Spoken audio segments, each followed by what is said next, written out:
Bonjour, bienvenue dans la série sur les échecs. Nous voici dans une position issue de la partie Bogoliubov Capablanca, jouée à New York en 1924. Les Noirs sont au 13, c'est à eux à jouer, et la position blanche semble très solide. Tout est défendu. Le pion aussi, par exemple, est attaqué 2 fois, mais il est protégé 2 fois. Le cavalier est protégé par un pion, le pion par l'autre pion, etc. Tout semble correct. Et ça a l'air même assez flagrant, ce qui fait que l'existence d'une combinaison est étonnante. Donc les Noirs ont joué cavalier prend D4.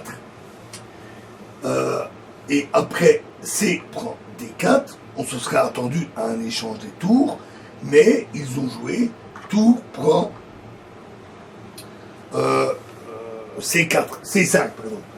Ce qui fait que les Noirs récupèrent la pièce qui a été sacrifiée. Parce qu'en effet, si les Noirs jouent Dame prend C5, D prend C5, alors Dame prend C5, échec, Roi H1, j'ai oublié de le remettre, excusez-moi, Tour prend C1 et gagne. La dame étant clouée, et elle se fait capturer. Et de même, si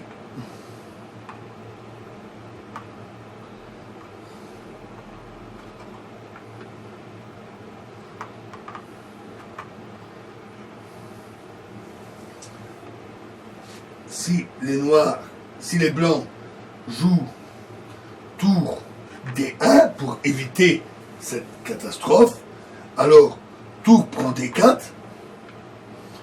tour prend D4, et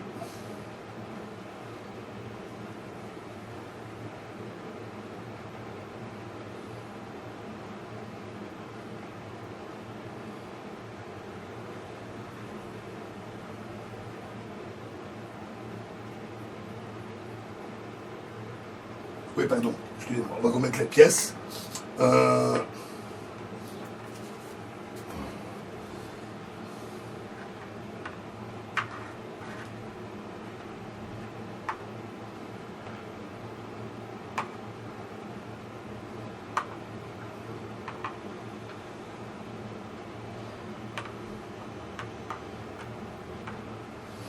Donc, cavalier prend D5.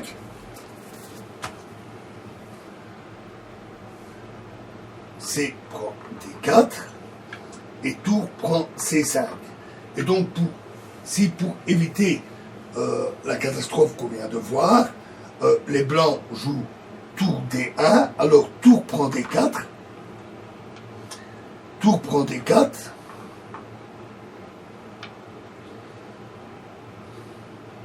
et tour C4, et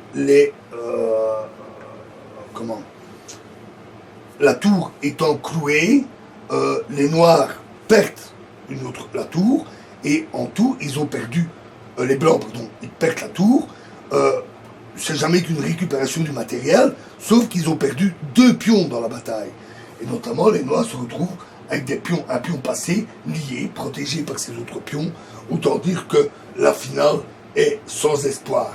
Donc après le coup brillant de Capablanca, de tour prend C5, les blancs ont immédiatement abandonné.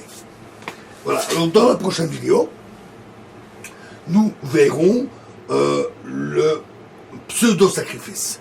Je vous remercie.